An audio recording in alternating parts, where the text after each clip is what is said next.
What's the percentage of Christian today in the Middle East? Less than 4%? 5% maybe, or 4%. And 5%. what was it 20 years ago? It was 30 to 35%, 20, 30 years ago. I think the only growing population of Christian in the Middle East is here in Israel.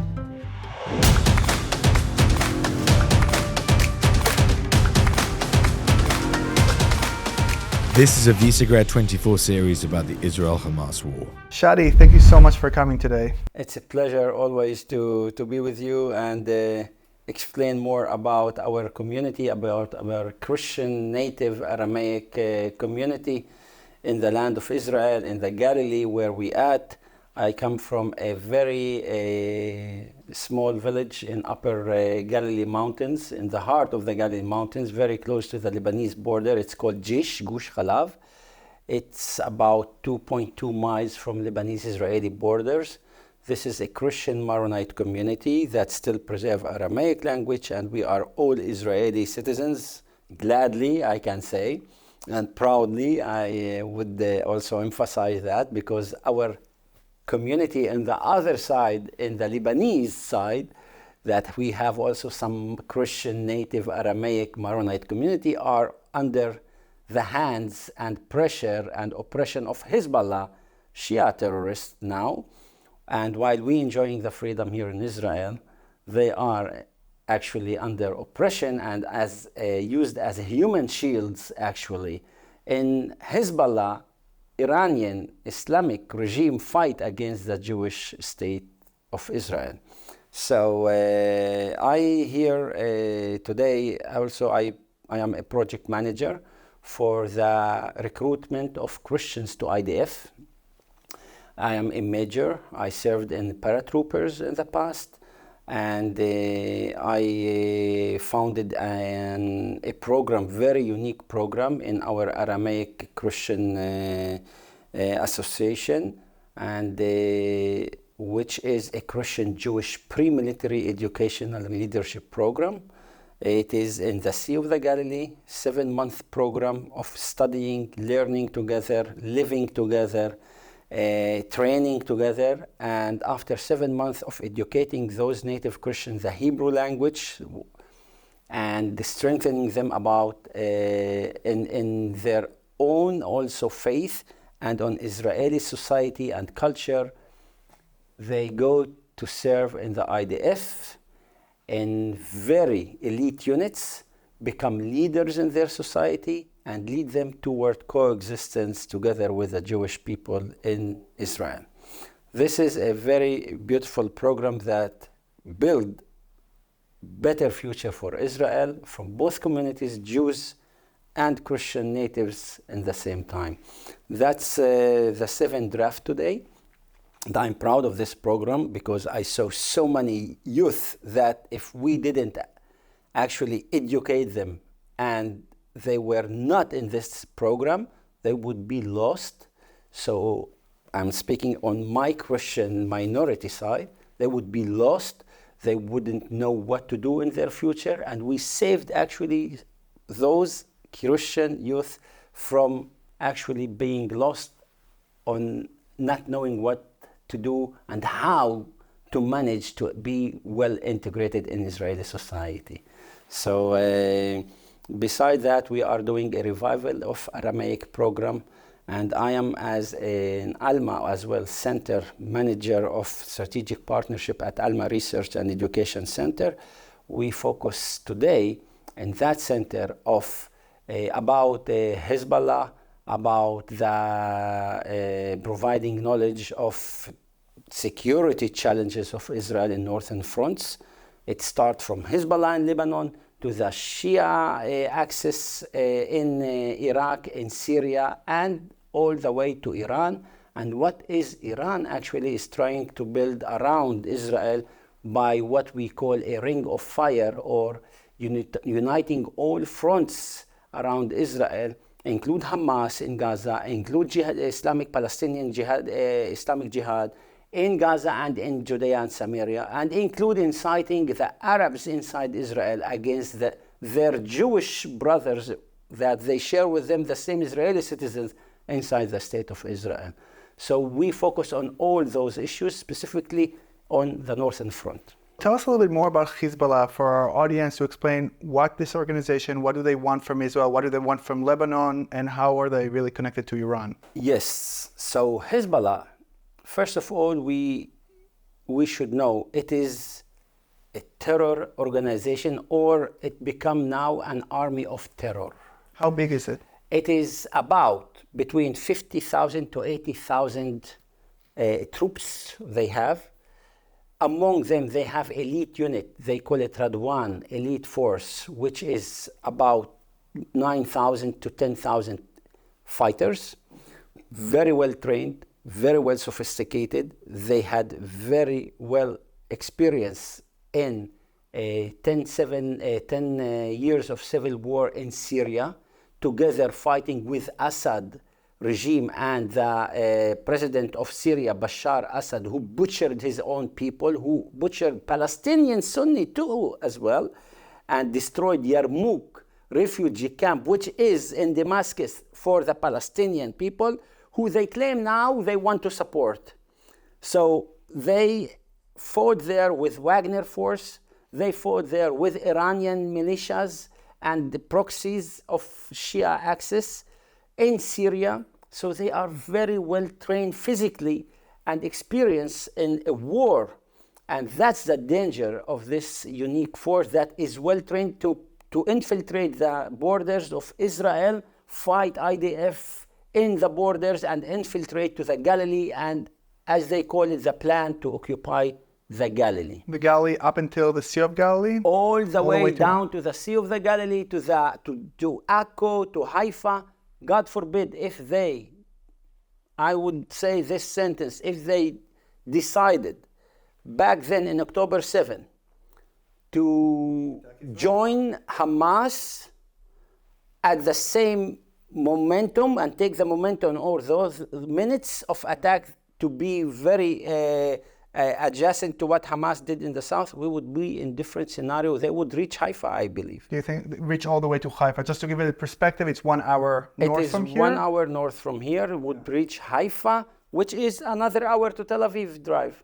Okay? So that's the power of Which Hezbollah. Haifa, where millions of Israelis, Arabs, and Jews live in the north of Israel. In north of Israel, we have about 2 million people, at least 2 million to 2.5 million people. Beside the force of 50 to 80,000 troops, they have a huge force of fire. And they carry about 150,000 rockets and missiles and mortar shells. Long range, short range, medium range.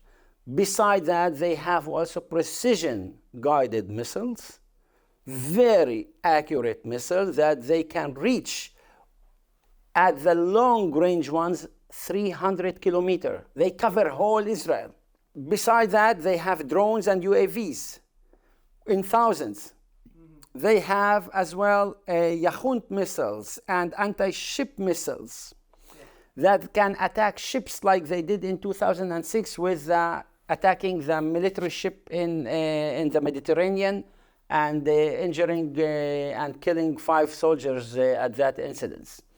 So Hezbollah is not only today a terror organization. We think and we know they are a terror organization, but they are an army of terror. And I say that because the amount of ammunition, the amount and the power of fire they carry is if you compare it to European armies, it is in some cases stronger than some of medium European armies.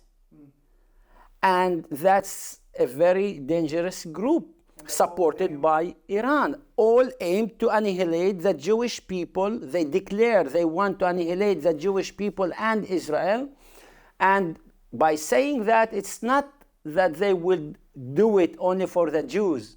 They would do it for all Israelis, including myself and our community, which is 2% of Israel's society, are Christian native to the land, who would not actually be able to live under those guys who we call it ISIS, Hamas, or ISIS, Hezbollah, are the same ideology of fanatic, radical Islamic regime of Iran. Yeah.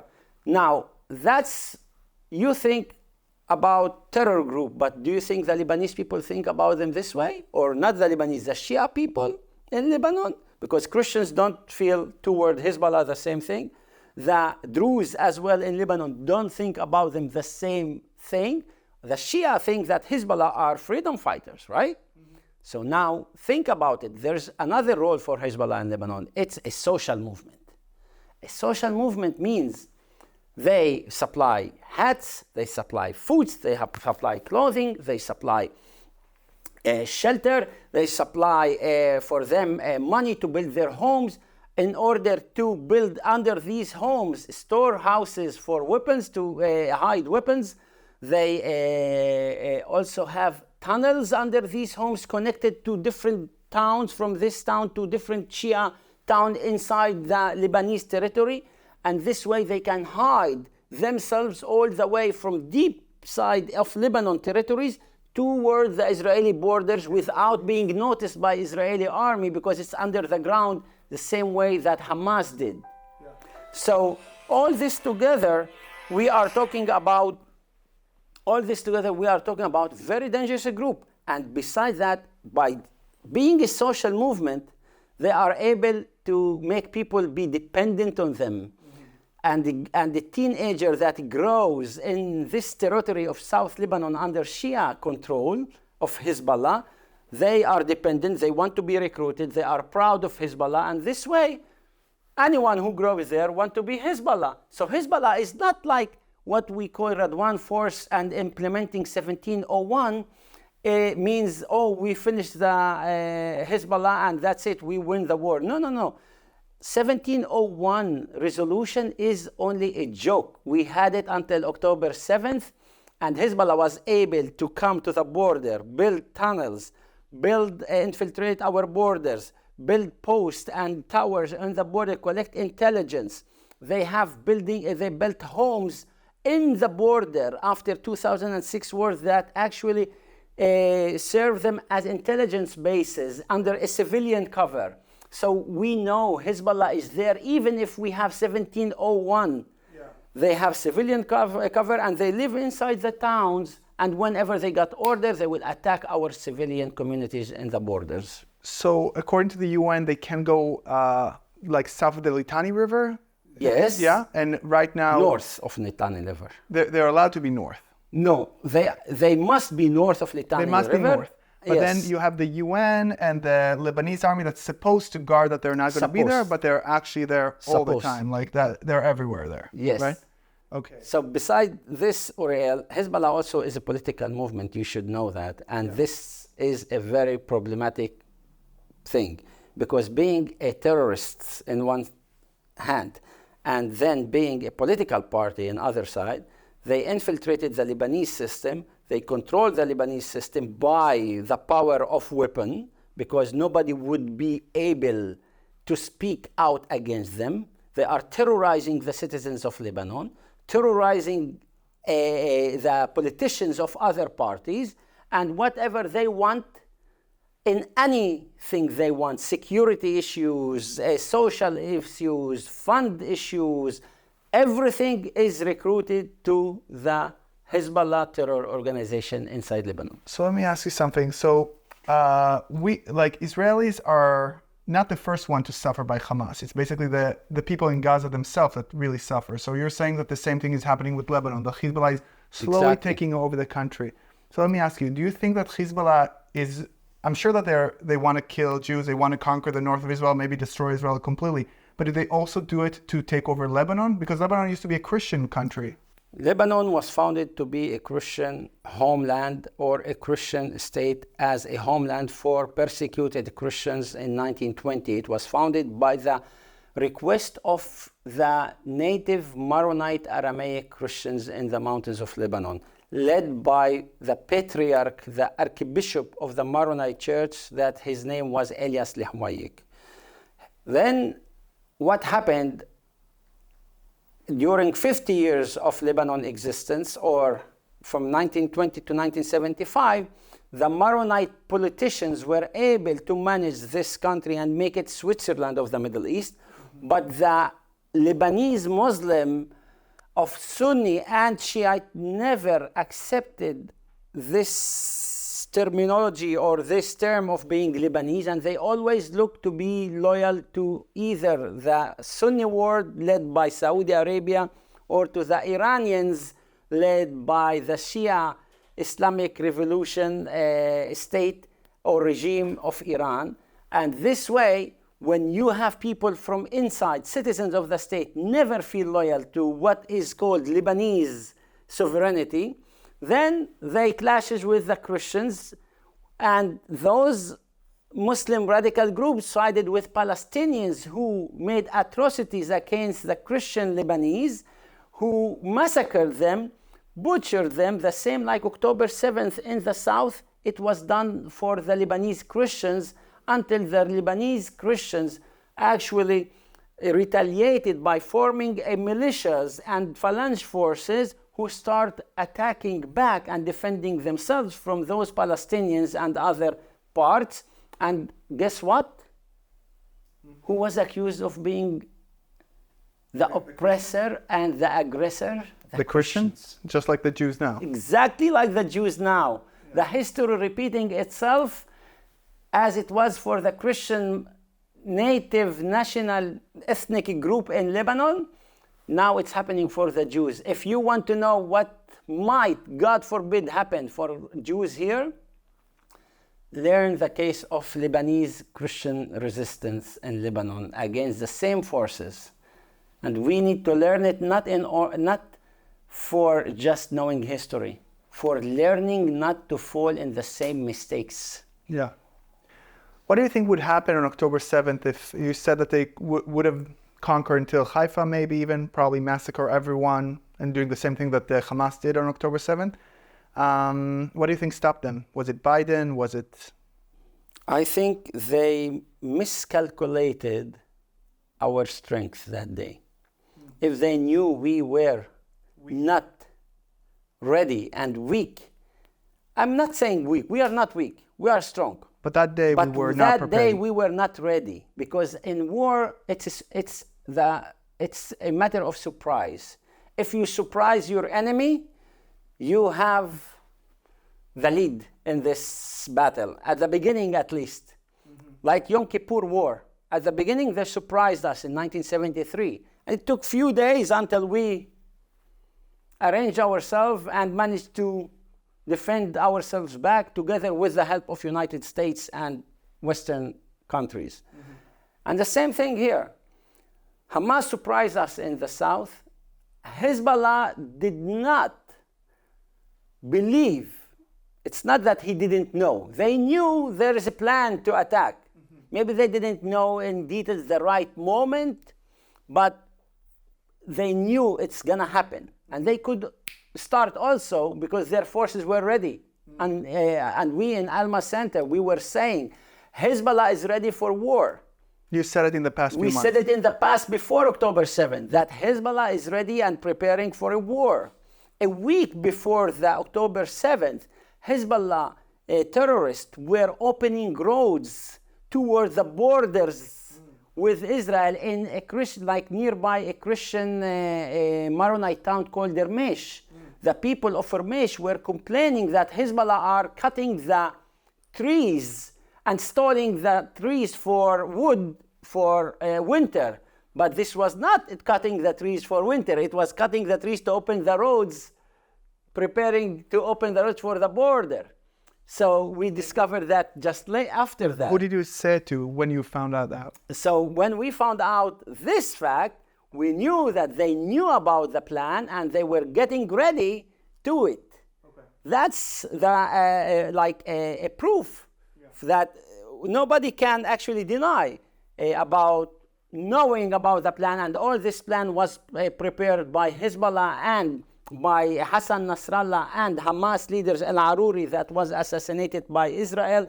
He was planning that with Hezbollah, with Amir Abdullahian, the foreign minister of Iran, and with Ziad Nakhali, the PIJ, from PIJ, Palestinian Islamic Jihad. They met like for the last year in Lebanon, and in Iran, all together, their meetings was openly broadcasted and published in the media about the meetings, all of them together, planning for something. And before 3 months from October 7, there were intensive meetings of all of these 4 people. Yeah. So this is only a proof that they knew and they planned this together. And if Hamas, ISIS, Nazis, because they committed a Nazi way atrocities.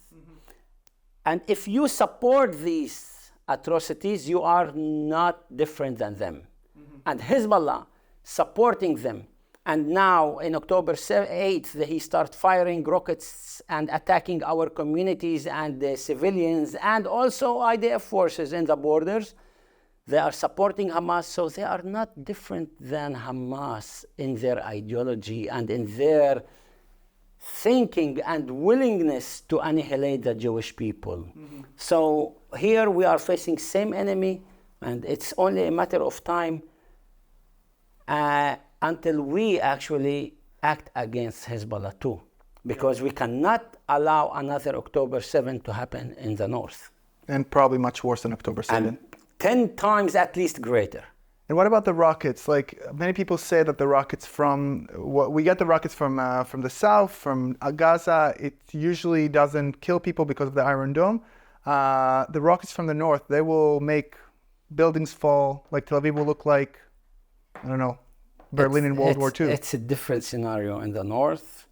Scenario in the north is talking about 4,000 to 6,000 rockets a day.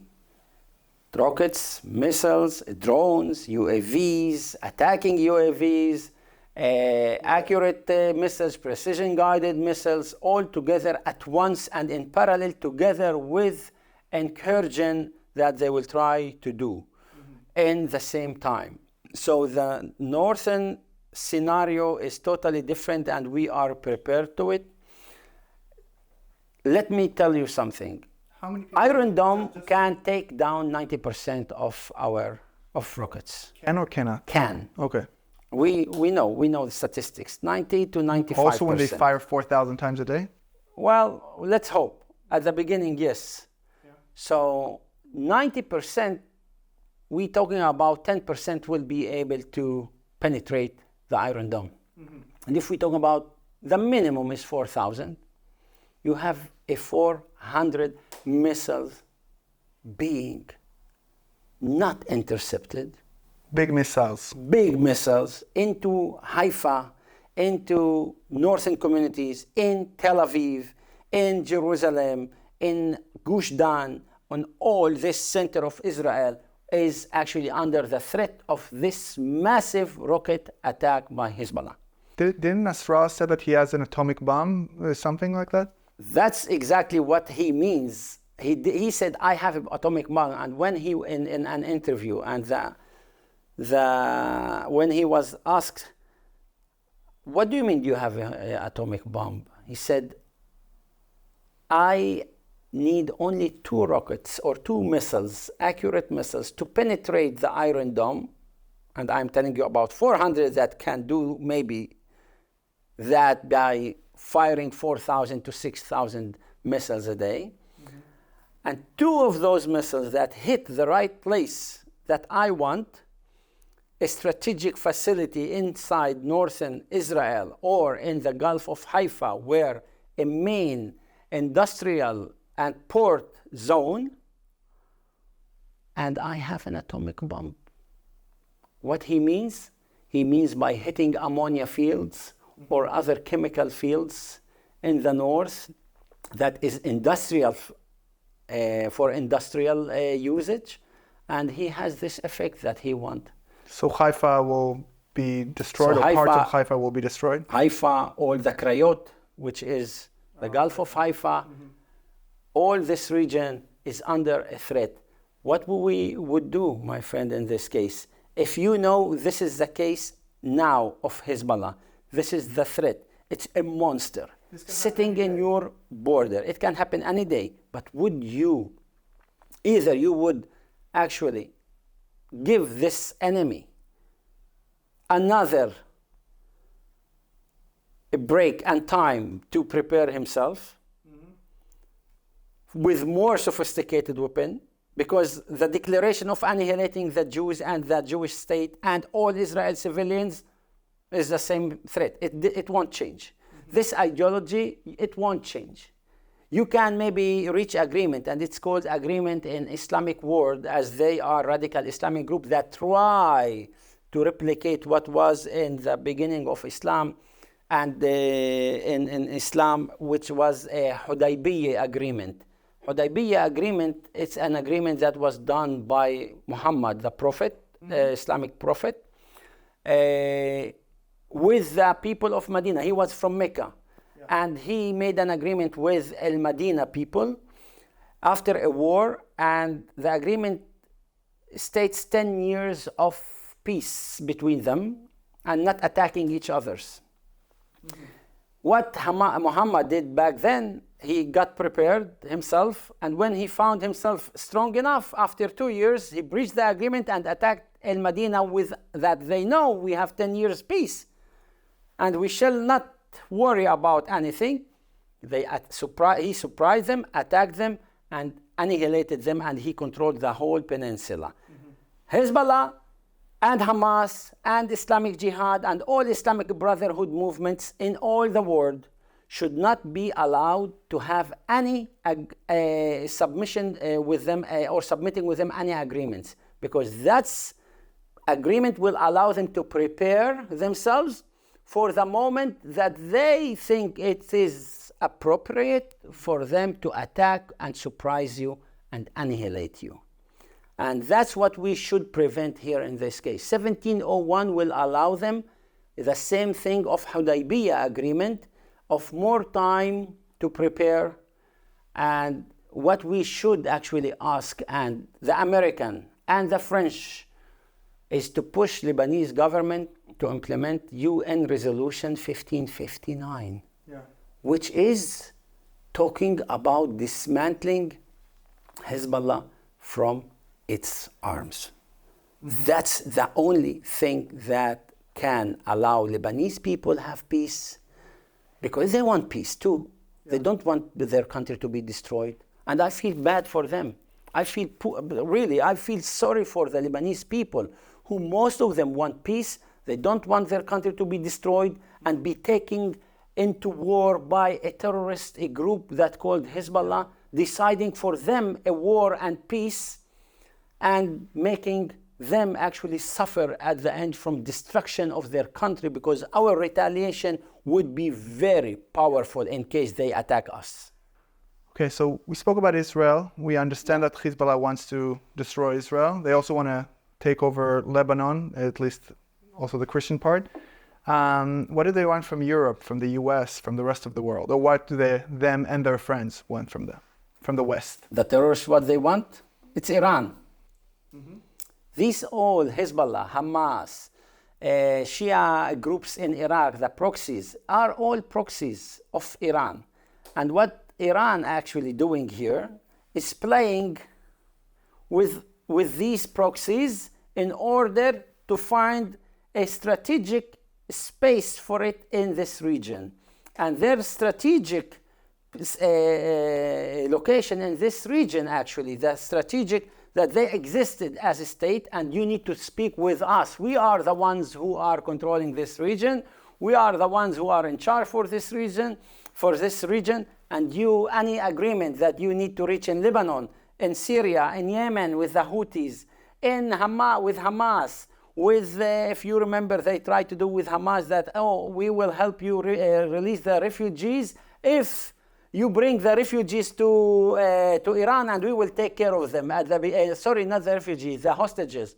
They wanted to have the hostages being held in Iran as saying, we will take care of the hostages when they are under our hand. No, not allowing anyone to harm them, but you need to speak with us.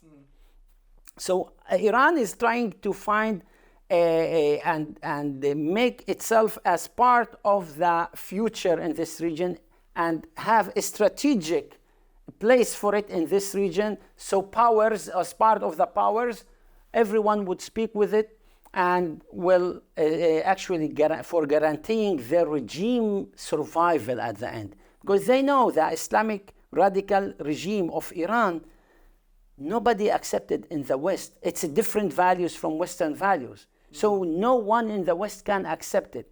And in a matter of time, someday, Western powers will try to actually change this regime, because even the Iranian people, they are actually, many of them are oppressed and don't like this regime, and they were actually demonstrating against it, and they were oppressed by the Iranians themselves, and killing and butchered and slaughtered and crucified. Some people were crucified and beheaded from this Iranian regime. And this, what's his name, Raisi, the Iranian president, he was actually the very most brutal man before he got appointed and elected to president in Iran.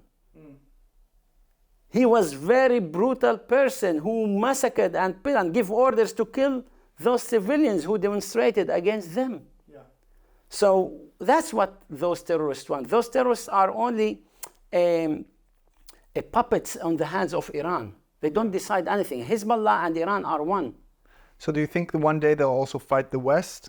Iran? Of course. It's only a matter of time now. Once they finish Israel and annihilate as they want Israel, because Israel is actually first line is in the front lines. Lebanon is in their hands, Syria in their hands, Iraq is already in their hands, Yemen is already in their hands. Now Israel is a problem for them here.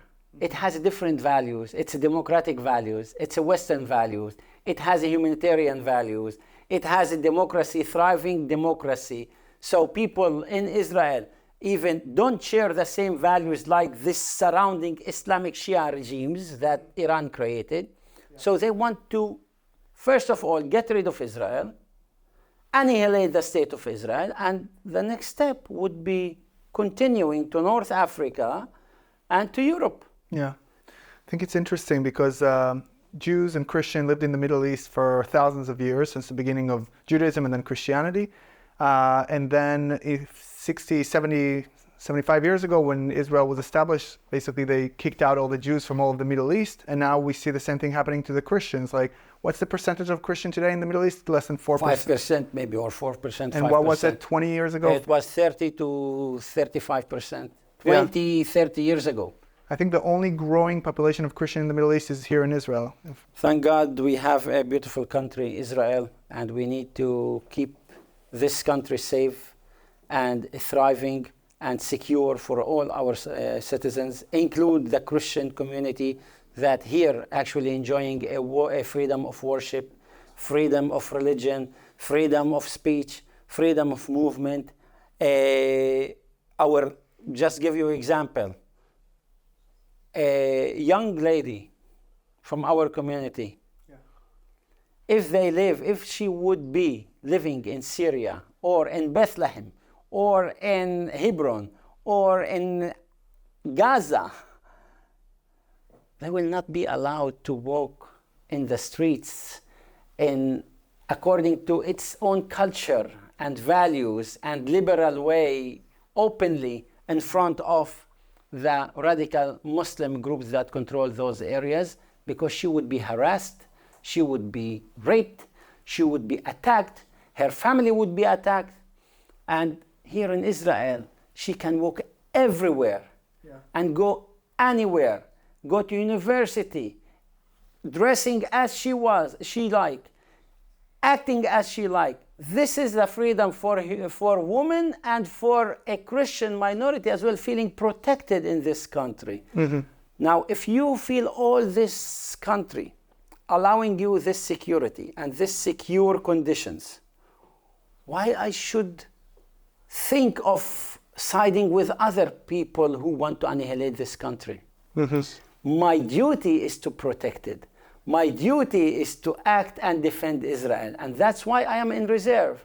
And that's why I served in the army. And that's why many of the Christians today in Israel, from our Aramaic community, who go and serve in the army and with October 7, I have an increase of requests from Christians in the Galilee who want to join the IDF service because they feel now there's a danger and they should join forces together with the Jews and with other Druze communities here in Israel to protect this only country that allows for us all freedom here. Yeah. Many people in the West say that Jews are foreign to this place. What do you have to say about that? That's a joke, my friend. That's a joke, sad joke. This is ignorance. This is ignorance. But let me tell you, if Jews are foreigners to this land, so who are the natives of this land? Let me remind you, I, as a Christian native to the land,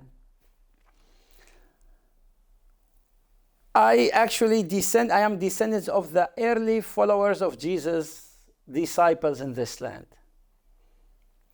What Jesus was, what his disciples were, they were Jews, speaking Aramaic language, same language that I still speak, and we testify for their existence by speaking this language until today. Mm-hmm. The towns in the Galilee, and in Judea, and in Samaria, and the entire Israel, still in this Syriac Aramaic language called, not in Arabic language. Why? Why a person, if it was an Arabic land, would call this town in other language, if he was speaking Arabic? If it was an Arab land, the towns of this land should be called in Arabic tongue. So you're saying that the Arabs colonized the land? So the Arabs are the real colonizer of this region from Arabia, from Saudi Arabia, while the Jews are the natives who spoke this Aramaic language, and Hebrew, ancient Hebrew languages are very similar, and really very similar. It's almost the same language. Yeah. It's only a different dialect. And they called the towns that they created and founded back then in history on their own tongues.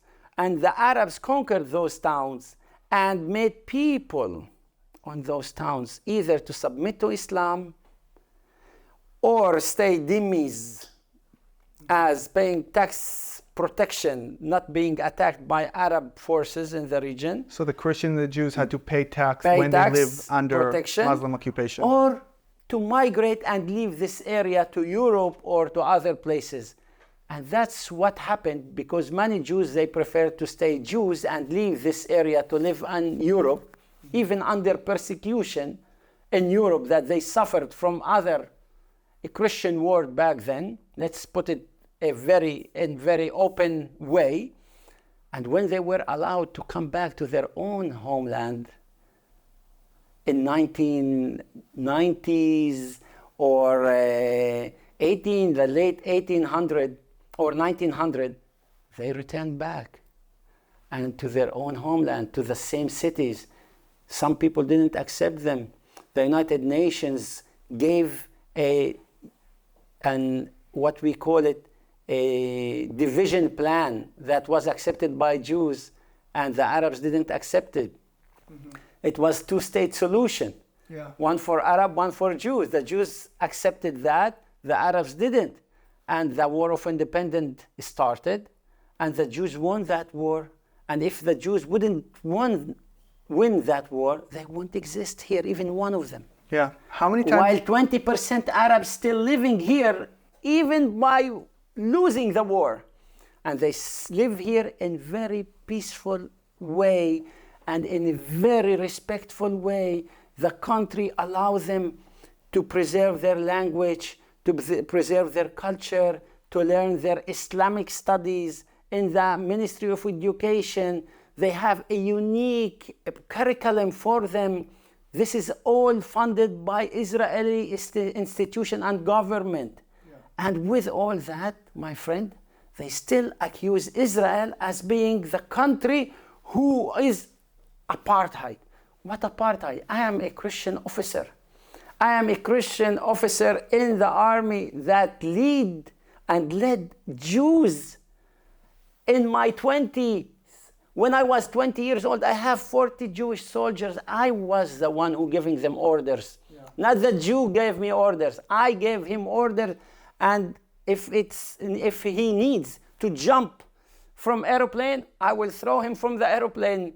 And if he needs to risk his life because we need to defend Israel together, he would do it according to my orders. And the state and his parent trusted me as non-Jew to take care of her son or their sons. Would you say that Arab Christians in Israel feel like Jews in America or in Western Europe? Let's say the Christians who are speaking Arabic, because I don't call them Arab Christians.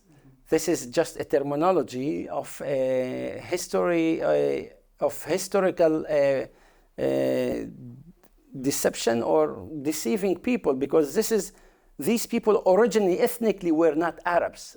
They were Jews who live here as natives in their own lands, conquered by Arabs, colonizers who came from Saudi Arabia, imposing their language and their Islamic history on us, and their Islamic culture and behavior and traditions and rules, and then you start behaving like them, or at least in the streets you need to assimilate in order to survive, but you originally in your own churches still called Byzantine churches, or which called Rome.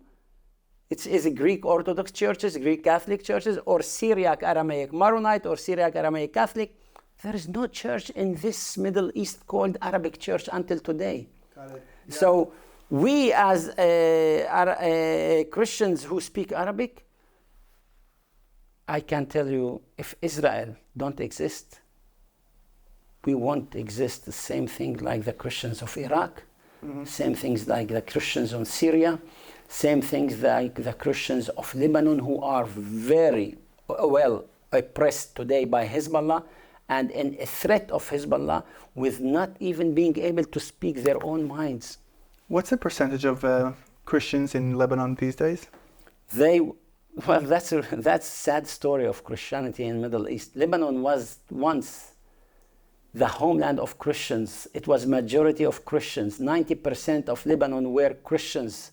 When Lebanon was founded in 1920, was 90% of it Christians. More than the percentage of Jews in Israel. And I'm talking in Mount Lebanon. Yeah. I'm not talking about whole Lebanon. The mistake of the Christians of Lebanon that they attach 4 districts to Mount Lebanon, that they become a majority of it, of those 4 districts, majority of Muslims, and that actually destroy the demographic balance. They were 65% at the beginning of the Lebanese state, the modern Lebanese state, what we call it Grand Lebanon, and now they became 30 to 35% only. Yeah, wow. So 2% of Christians in Israel today, we are the same like Jews in the US. Yeah. Same thing, but we also feel that we are threatened by our neighbors. And our neighbors who we live among in our own towns are today a majority of Muslim communities who want to always, from those Christians, to show solidarity to the Arab-Palestinian cause and not be well integrated within the state of Israel. And always when I push, and we as a leader in Israel, as a leader, a Christian leader, who call for integration, I find it very hard, not because the Christians don't want to do it, because they're afraid of their neighbors, they're afraid of their Muslim neighbors. What would have happened on October 7th if Hezbollah would have conquered them? They would kill them as well. So when Israel is strong, we are safe. When Israel weakened, we all, Christians, Jews, Druze, and Muslims, will be weakened. And our society will be destroyed. Do you have a message for Europeans while they're seeing what's happening in their countries right now with all the demonstration and the Muslim population, or the more fundamentalist Muslim population in their countries? What is your message to them? My message to Europeans and Americans too, but specifically Europeans, is to wake up to watch closely who's coming to their countries and what's the aim of this immigration, and protect Israel's existence as a Jewish democratic state, as a model for democracy in the Middle East. Because if this model is weakened, we all, Christian and Jews and other communities who want to live in peace in this region, include Lebanese people who are used as human shields for a terror organization, will not be able to survive this region, and you in Europe will be next. So if you have the chance now, protect Israel, unite with Israel, and don't be shy to speak the truth. Because by speaking the truth, you educate the other Arab and Islamic nations about the right way of behavior in this world. If you want to teach for tolerance, for peace, for loving people to each others, you need to speak now the truth, because this, at the end, if you don't speak it, these people will destroy you as well, and they think you are weak, and you will be next. So let's strengthen Israel now. Let's strengthen our country. Join us on this battle so we can win and have peace for Lebanon and for Israel and for our surrounding countries, and let's get rid of the Iranian regime. The Iranian regime is not good for Europe, is not good for the Middle East, is not good for anyone in this world, because it only brings hatred, and it brings also radicalism, not only to the Islamic Shia people in this region, but also to the Islamic Sunni people in this region, who want to be more radicalized in order to stand against their worst enemies. And who are their worst enemies? Not Israel. Iran. The radical Sunni groups, they know that at the end, they need to face Iran, the radical Shiites, because radical Shiites and radical Sunnis are both, let me remind you, had wars in the past, and they destroyed each other's. In Iraq, Saddam Hussein and Iran, they fought each other's 18 years. Saddam was Sunni. Yeah. They hate each other so much because it's a division since the beginning of Islam. So let's know those facts. Iran, as a radical regime, and as a Shia regime, radical one, create a radical Islamic groups. Take Iran out, the Middle East will calm down, and the Sunni radical groups will have no actually more role to play, and the Arab Muslim moderate people will be able to confront those radical Muslims in their countries too.